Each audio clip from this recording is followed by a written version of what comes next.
bilambo yaki na yango bimaki nango libanda soko koti na ndako leka nango directement na salle de bain tiango na laveuse ou na sécheuse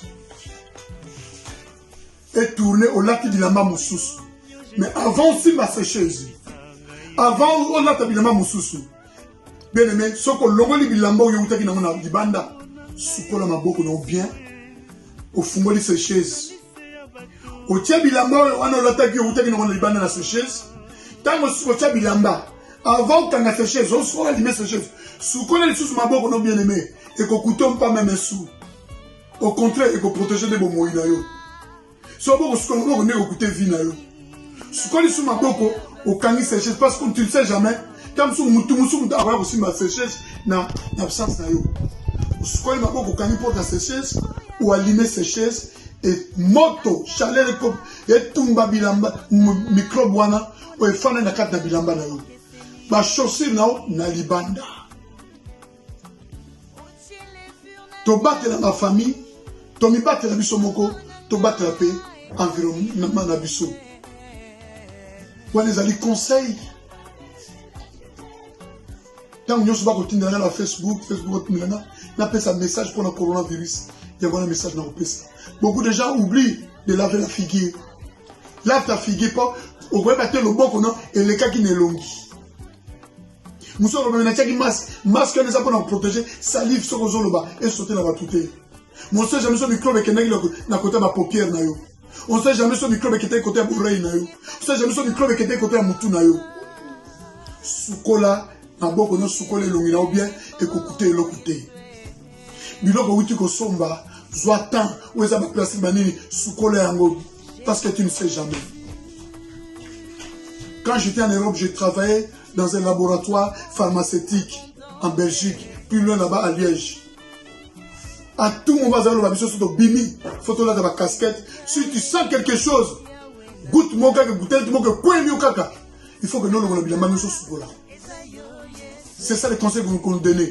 Chaque jour, quand on rentre dans le laboratoire,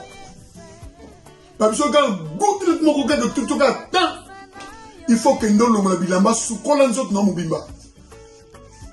Sukola nzoto mobimba ba pêche au tennis mususu. Vous êtes toujours là ma casque à pembe wana pour la protection. Parce qu'on ne sait jamais. À tout moment na kati ya compagnie, sirène zo beta 3 fois. Il y a entraînement à la qui. Soko qui est commis 3 sirènes beti 3e fois et beti à liboso. Bobonga mboko yoka. Soko beti à mi balé bon. Soko boke so mi satu. Le bas danger zali sauf kipé. Bokimi. C'était comme ça chaque jour dans le laboratoire. Et bêta na tongue bêta midi bêta na soir. Sur le bêta mbalamoko, et ça entraînement, et avertissement. Sur le bêta mbabi ça avertissement. Mais sur le bêta 3 fois landani, il voit les commissions équipées. Ndenge mon père comme le coronavirus. J'ai travaillé dans le laboratoire pharmaceutique en Europe. Et ça là qui ndenge wana. Toze gomi battre la bombe.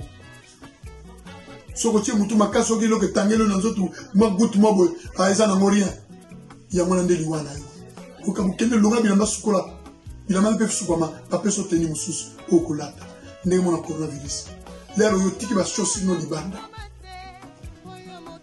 bilambo ye directement mutu a touché ote ko directement na salle de bain tango za ko bima préparer déjà bilamba no kolata tango buya otiki na salle de bain dès ton arrivée tu te déshabilles, tu laves tes mains, tu prends les habits propres, les vêtements propres, tu les mets. Après avoir mis les vêtements propres, tu prends les vêtements sales, tu les mets dans la sécheuse. Avant de fermer la sécheuse, d'utiliser la machine à sécheuse, tu dois laver encore tes mains pour ne pas encore contaminer la porte ou la sécheuse. Tu laves tes mains avec du savon, tu fermes la porte de la sécheuse et tu allumes la sécheuse, tu fais marcher la sécheuse. Quand j'arrive à la maison, j'ordonne toujours qu'on puisse m'ouvrir la porte de la salle de bain. Je ne touche jamais la porte de la salle de bain. Si tu es seul dans la maison, tu utilises des désinfectants. Quand tu as utilisé le poignet, bien aimé, tu dois désinfecter le poignet. En risque et péril. Une autre personne peut toucher ça. Ou toi-même, tu peux oublier d'aller toucher ça. À tout moment, quand tu rentres dans la salle de bain, bien aimé, lave tes mains. Lave tes mains. Et écoutez même pas le sou. Mais si tu oublies de laver les mains, ça va t'écouter la vie.